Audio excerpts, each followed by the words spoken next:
हमारे पास आज जो कहानी है वो एक ऐसी रात से शुरू होती है जो शायद कई लोगों के लिए जानी पहचानी लगे। मतलब ब्रेकअप के बाद की तन्हाई, कुछ नया आजमाने की बेचैनी।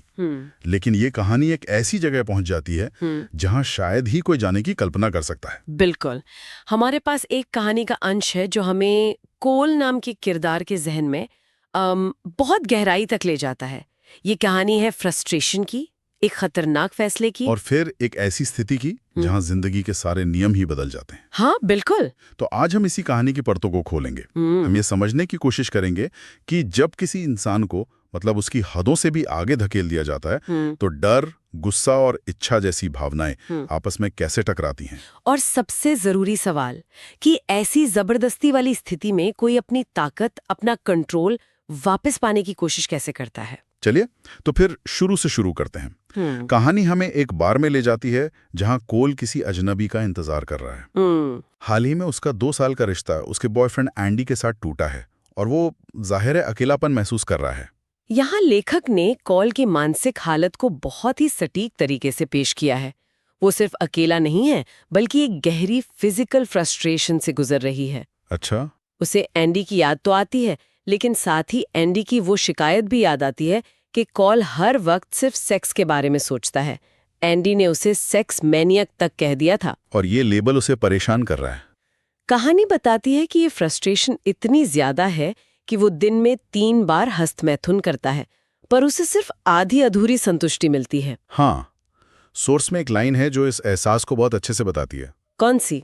जैसे बहुत प्यास लगने पर ठंडा पानी पीने की जगह खौलता हुआ पानी पी लिया हो। वाह, मतलब वो बेचैनी और बढ़ जाती है। बिल्कुल।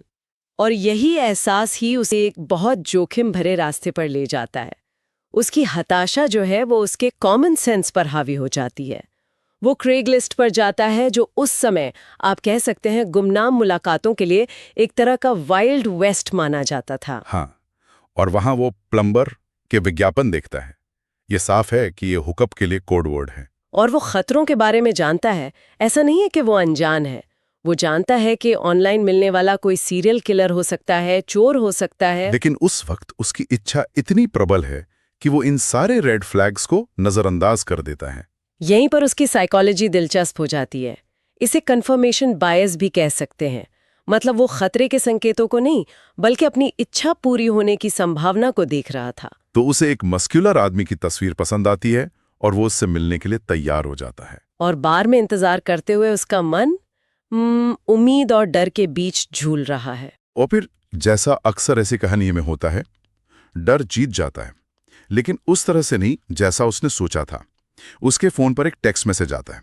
क्या? मैसेज में लिखा है, बाहर कार पार्क में 5 मिनट में मिलो, अंदर नहीं आ सकता। ओह, ये तो बहुत बड़ा रेड फ्लैग है। बिल्कुल। अब देखिए, यहाँ पर ज्यादातर लोगों के दिमाग में खतरे की घंटी बज जाएगी। बाहर कार पार्क में क्यों? लेकिन कोल के पेट में डर की जगह उत्साह की एक लहर दौड़ जाती है। ऐसा क्यों? ये तो एक बहुत बड़ा चेतावनी का संकेत है। क्योंकि उसकी इच्छा और एडवेंचर की चाह उसके डर पर पूरी तरह हावी हो चुकी है। वो इस स्थिति को एक चुनौती की तरह देख रहा है। चुनौती? हाँ, वो सोचता है, अच्छा मुझे इंतजार करवा रहे हो, मैं तुम्हें इसकी सजा दूंगा। उसे लगता है कि वो अभी भी सिचुएशन के कंट्रोल में है, कि वो हंटर है, शिकार नहीं। लेकिन वो बहुत बड़ी गलतफहमी में था। बिल्कुल। जैसे ही वो क्लब से बाहर निकलकर कार पार्क में पहुंचता है, पलक झपकते ही सब कुछ बदल जाता है। इससे पहले कि वो कुछ समझ पाता, कोई उसे पीछे से पकड़ लेता है। बाप रे! उसके सिर पर एक बोरी जैसा बैग डाल दिया जाता है। हाथ पैर टेप से कस के बांध दिए जाते हैं और मुंह में कपड़ा ठूस दिया जाता है। ये एक बहुत ही क्रूर और हिंसक अपहरण है। लेखक ने उस डर को बहुत अच्छे से दिखाया है।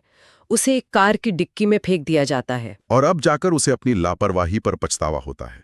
वो सोचता है कि उसे अंदर ही मिलने पर जोर देना चाहिए था। देर हो चुकी है। हाँ, इस भयानक अंधेरे में वो खुद को शांत रखने की कोशिश करता है।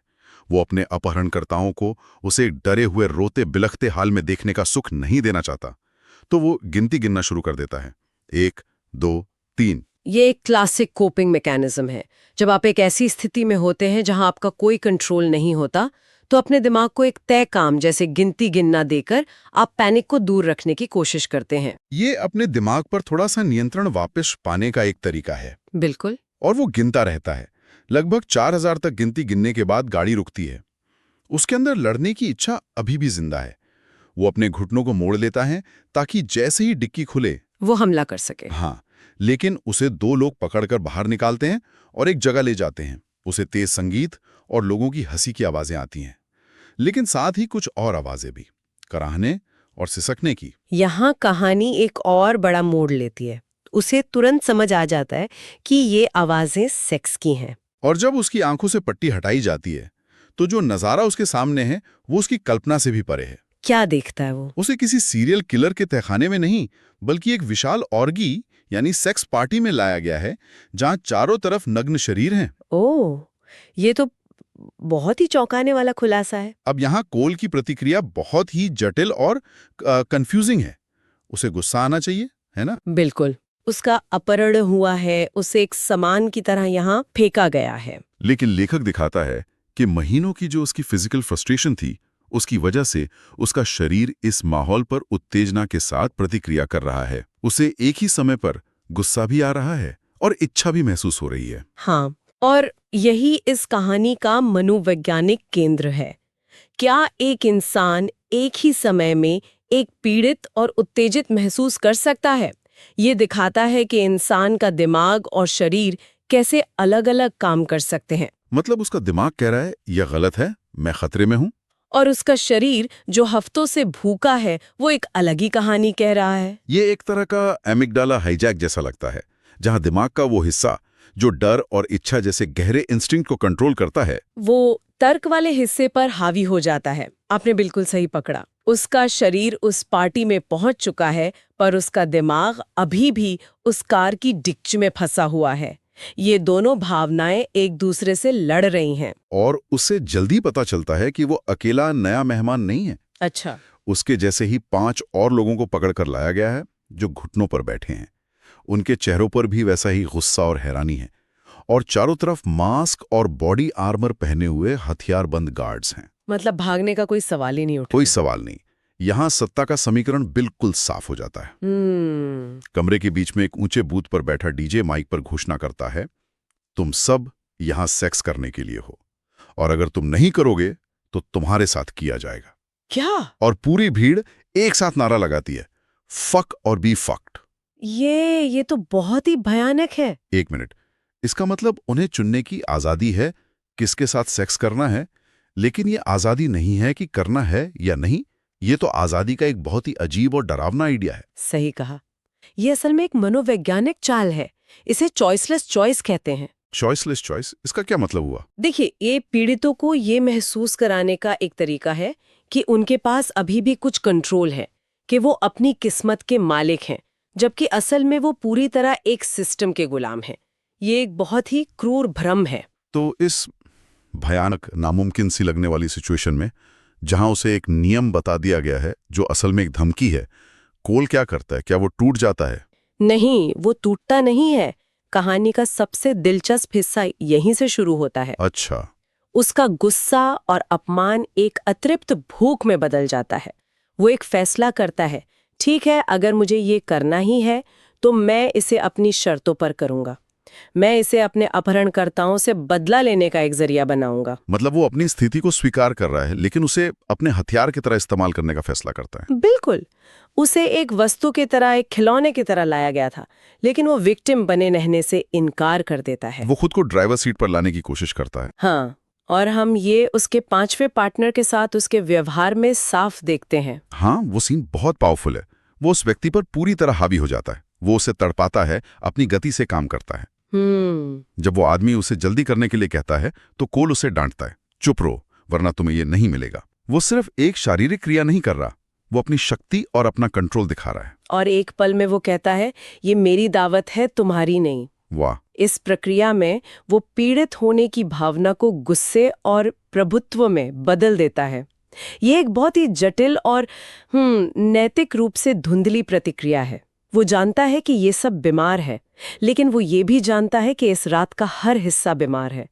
तो वो उसी बीमारी को अपनी ताकत बना लेता है। लेकिन यहाँ एक बड़ा सवाल उठता है, क्या ये सच में कंट्रोल है या सिर्फ एक भ्रम है, एक कोपिंग मैकेनिज्म जो उसे इस दर्दनाक स्थिति से निपटने में मदद कर रहा है? सही सवाल। क्योंकि दिन के अंत में वो कर तो वही रहा है जो उसके अपहरणकर्ता उससे करवाना चाहता है। ये एक बेहतरीन सवाल है और कहानी इसी अस्पष्टता को बनाए रखती है। वो शायद खुद को ये यकीन दिला रहा है कि वो कंट्रोल में है ताकि वो मानसिक रूप से टूट ना जाए। और हमें इसका सबूत भी मिलता है। कैसे? अंत में जब वो 15 मिनट तक अपने पार्टनर पर हावी रहने के बाद चरम पर पहुंचने वाला होता है, तभी एक घंटी बजती है और डीजे की आवाज गूंजती है, यहाँ बाहर लंबी कतार है, इसे खत्म करो। अच्छा। ये एक छोटा सा पल है, लेकिन ये कोल को और हमें याद दिलाता है कि उसका ये कंट्रोल भी उधार का है। वो अभी भी उस सिस्टम का एक हिस्सा है, पूरी तरह से आजाद नहीं है। वाह। तो ये कहानी हमें कोल की एक बहुत ही तीव्र यात्रा पर ले गई। एक साधारण ब्रेकअप की फ्रस्ट्रेशन से शुरू होकर क्रेगलिस्ट के जोखिम भरे आकर्षण तक, और फिर एक हिंसक अपहरण से एक ऐसी जबरदस्ती वाली सेक्स पार्टी तक जिसकी कोई कल्पना भी नहीं कर सकता। हमने देखा कि कैसे डर, गुस्सा, अपमान और इच्छा जैसी भावनाएं एक ही समय में एक ही इंसान के अंदर मौजूद हो सकती हैं और एक दूसरे से टकरा सकती हैं। और सबसे महत्वपूर्ण बात, हमने ये देखा कि कैसे एक व्यक्ति जब उसकी सारी आज़ादी और कंट्रोल छीन लिया जाता है तो वो अपनी गरिमा को बचाने के लिए अपने अंदर ही शक्ति के छोटे छोटे पल खोजने की कोशिश करता है, भले ही वे पल नैतिक रूप से कितने भी जटिल क्यों ना हो। ये कहानी वाकई एक सोचने पर मजबूर करने वाला सवाल हमारे लिए छोड़ जाती है।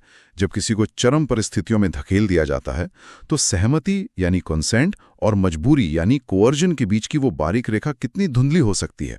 और इंसान का मन अपनी पहचान और नियंत्रण की भावना को बनाए रखने के लिए क्या-क्या रास्ते खोज सकता है।